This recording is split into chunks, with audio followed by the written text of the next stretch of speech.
Nasrani. Nasrani itu orang Nasoro.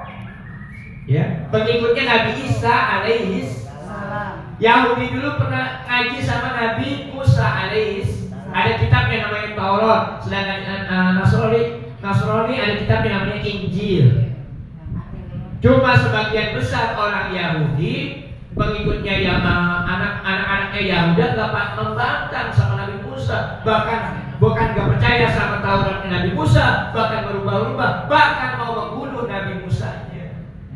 Begitu juga pengikutnya murid-muridnya Nabi Isa alaihissalam. Tapi dari 12 muridnya yang membangkang cuma 1, yang lainnya baik-baik.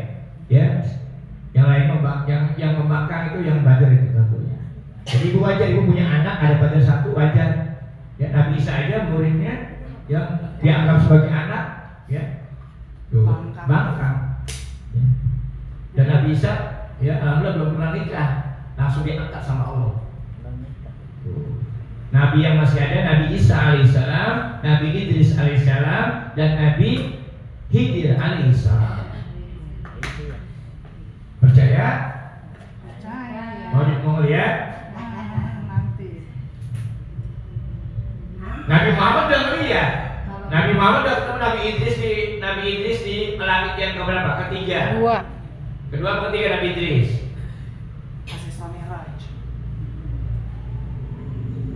Halo? Ya. Itu situ. Itu di dalam ada yang perempuan. Yang ke-52-nya Pataro. Maka bukan taro. Pataro. Apa itu kayak ibu? Ibu yaro, ibu semalam yaro. Mimpi. Jadi yaro itu seperti melihat. Ya, melihat. Bedanya kalau mimpi itu melihat tapi bayang-bayangan, bohongan. Kalau ibu melihat, ya. Pataro. Maka ibu akan lihat. Apabila kalian mengambil dia sebagai pemimpin, pataro, maka ibu akan melihat, maka kalian akan melihat, ya, orang-orang yang tadi barang siapa di antara mereka itu mereka yang tidak memberi, Allah tidak memberikan petunjuk kepada orang-orang yang zalim.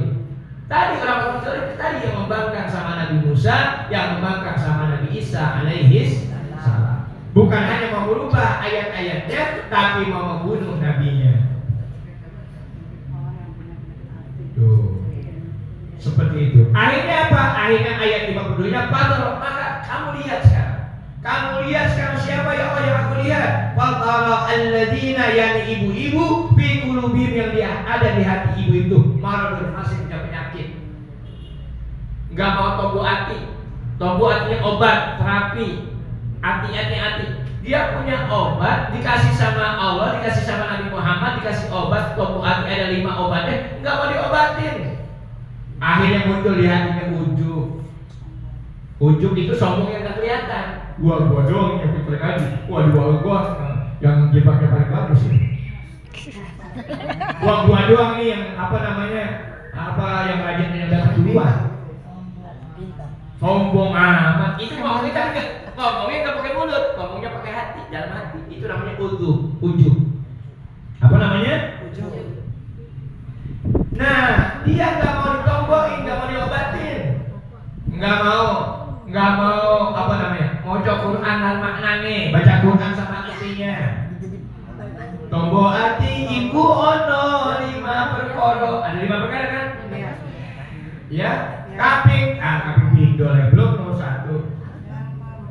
Apa bahasa Jawanya yang pertama? Saking pisang ngocok Quran lah maknane. Iya benar. Kaping pindo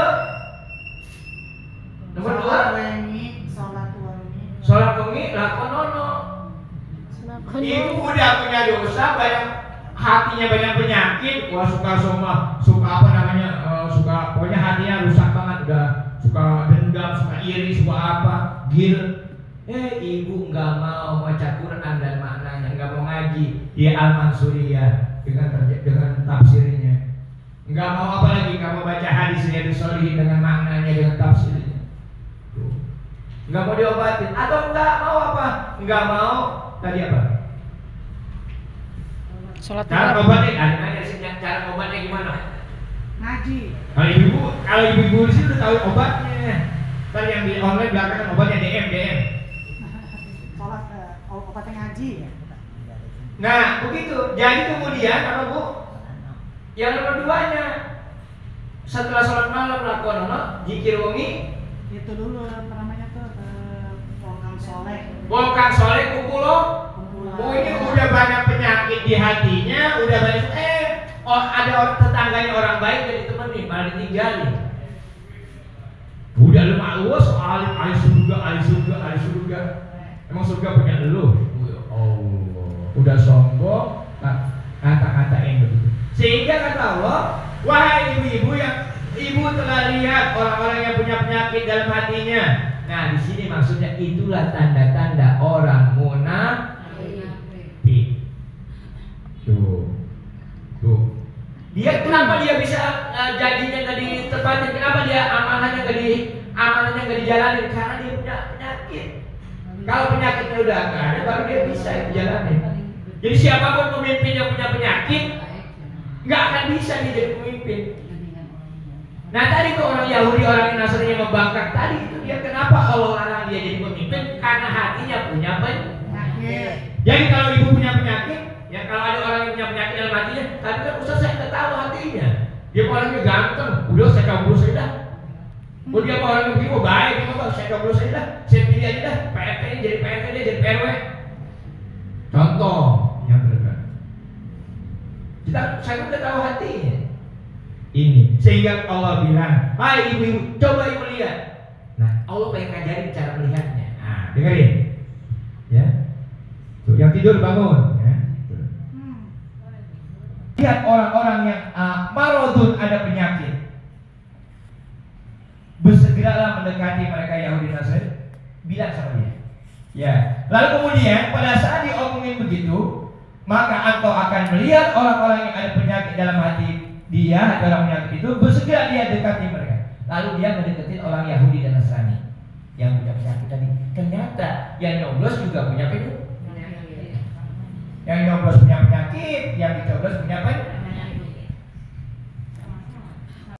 Nabi, karena Nabi sahabat dia Nabi itu nggak minum, nggak siang bolong sore. Nabi kok nggak makan, nggak minum. Setiap selama bulan Syakban itu. Bingung nih Nabi lagi ngapain kok nggak makan minum. Akhirnya Nabi bilang sampai penuh itu bulan Syakban puasa. Bulan Rajabnya puasanya sedikit, pas bulan Syakban puasanya banyak. Tapi kemudian dimakruhkan oleh para ahli ulama dalam hal apa?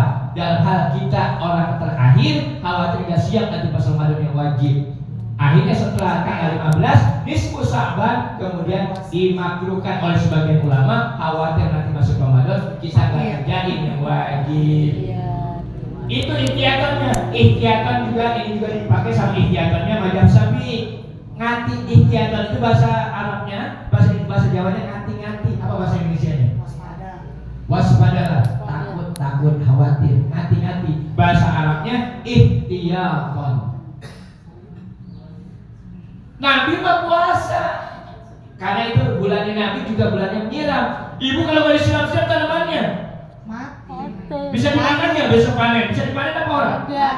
Makanya Nabi sebagian sahabat itu puasa. Amal solehnya makin banyak, baca Al-Qurannya makin banyak. Biar apa? Biar pas Ramadan khusus buat umatnya Nabi.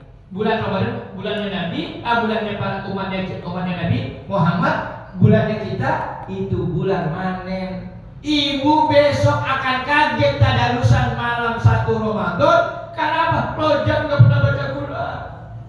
Sahabat apalagi pas 1 Ramadan Al-Qurannya bulukan di lemari baru diambil kotor bulukan dimocengin bersihin dulu. Pas baca Quran kaget mulai sudah di-Al-Fatihah.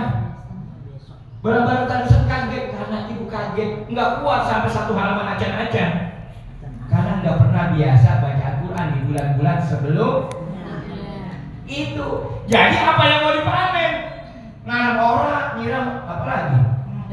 Jadi kaget. Ibu pun kaget nanti puasa Ramadan 1 Ramadan tanggal 1 Ramadan 1 Maret ke 2 Maret ke 1 Ramadan ya. Kaget, panas badannya. Panas badannya. Kenapa? Panas badannya. 1 Ramadan puasa Ramadan badannya panas. sudah terbiasa sejak puasa sunnah di bulan Rajab, di bulan Sya'ban. Nabi ngajarin puasa sunnah supaya enggak kan? Dan para sahabat itu, salafus saleh itu berdoanya sejak bulan 3. Baca Al-Qur'annya begitu, sedekahnya sejak bulan 3. Dan akhirnya apa? 6 bulan. Jadi setiap 6 bulan berdoa. 6 bulan berdoa buat Ramadan tahun depan, 6 bulan kemudian berdoa lagi. Jadi enggak ada berhenti doa 6 bulan. Jadi siap-siap, kalau hijrahnya datang kita udah siap. Puasa sudah, sunnah. Nah, sedekah sudah, bulan Rajab, udah tabungan, nanam. Kalau besok hijrahnya datang bulan Saban, Siap. Bu Haji, Bu Haji, Siap. halo Bu Haji, dikasih tahu sama asisten hijrah ya, lu kan hijrah mau datang. Oh siap, siapa takut? Puasa sudah, sunnah. Sholat rajin yang wajib, apalagi yang sunnah. Apalagi baca Quran rajin, majlis taklim rajin. Man salaka thariqan yaltami fihi ilman, sahalu Allah akan gampangkan masuk surga. Ya Allah, tenang. Hijrahnya ya senyum-senyum, hijrahnya tawa, gue ngeliatin gue senyum-senyum. Calon ashabul jannah.